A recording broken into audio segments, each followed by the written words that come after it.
Hello, everyone. Welcome to my COTA review. I know I said I wasn't going to do one, but turns out my travel got canceled. But this race was it was absolutely fantastic until the last 15 laps or whatever, 10 laps, whatever it was. It was definitely the best race of the season up to that point, and then we went to total clown show. But yeah, that stuff started off really early in this race. I mean, there was the wreck with Jimmy, Brad, Ty Dillon, and that right in the final two turns on the first lap to bring out the instantaneous caution, pretty much. Unfortunately, ended Jimmy's day before it even really began, which is really unfortunate for him. Um, and then went back green, and then Bubba Wallace. I'm not sure if he had a brake failure or not, but he basically bonsai'd Kyle Larson and Eric Jones. Larson spun off Hamlin trying to go to pit road or try to get back at Bubba. I'm not entirely sure. No one probably knows. But that was that, and that brought out the second caution. And that's when the race got interesting because that's when the field split it into their two strategies. There was people going for a 3-stop strategy and the 2-stop strategy. Tyler Reddick was the leader of the 3-stoppers, and I mean Tyler Reddick was just lights out today. Entirely different zip code, to be honest. Very impressive run by him. I mean, it was so impressive. He had to win the race 5 times before he actually won the race. So that's how you know he was really good.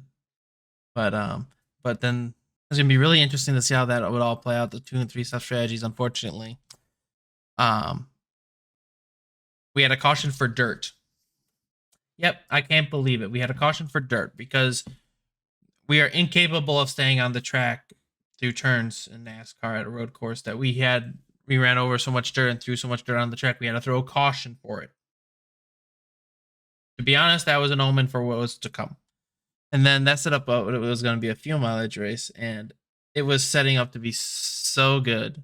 It was looking so good with Reddick, Byron, Chastain, Suarez, Bowman, all trying to save gas and all trying to be in the lead and stuff, and it was incredible racing. The racing itself, besides what's about to come, was incredible. It was by far the best race of the season up to this point. And then unfortunately Brad had his issue and he stopped in the S's somewhere.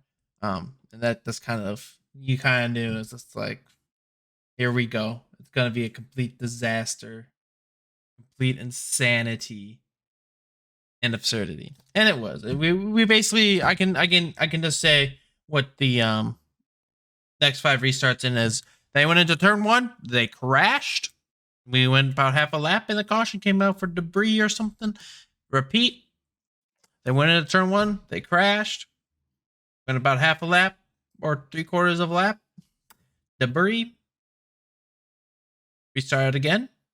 Went into turn 1, crashed. The etiquette at the end of these road course races, is safe to say, it is completely embarrassing. We went from literally one of the best road races I can remember in a long time to total clown show at the end, which is really unfortunate because we were literally on like a 9 out of 10 or 10 out of 10 race because it was a fantastic race until the Brad Keselowski caution for him stopping on track. It's just like we have these turn 1 corners, and we just go in, no regard to human life, right? And just bulldoze our way through. I mean, they're like, what, 5 wide through turn 1, and it's just like, what are we doing? It is total chaos. It is ridiculous. We were going to wreck at least 3 to 4 cars every restart.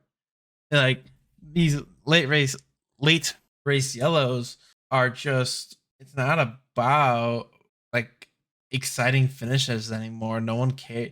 The drivers don't care enough about everyone, and they just wreck each other. It's just stupid, in my opinion. I mean, there was the discussion after the Daytona, right, where people don't really think green white checkers are necessary anymore, and I'm starting to fall into that category after this race because it's just like we had 5 late race yellows doing the same thing, just full bore in the turn 1, no regards of any, no respect, no nothing, and just bulldoze your way through and cause wrecks if you have to. I mean, we saw that Indy Road last year, how ridiculous it was. The end of the Roval was ridiculous. Like, if you think this has been bad, what happens when we go to Chicago and there's a caution with 10 to go? I don't know if you guys have been on the iRacing or anything, but there's no room there. They're going to go into turn 1, 3 or 4 wide, and they're going to block the entire track with cars. There are literal sections of that track that can barely fit 2 cars wide. So I don't know how that's going to work in a few months.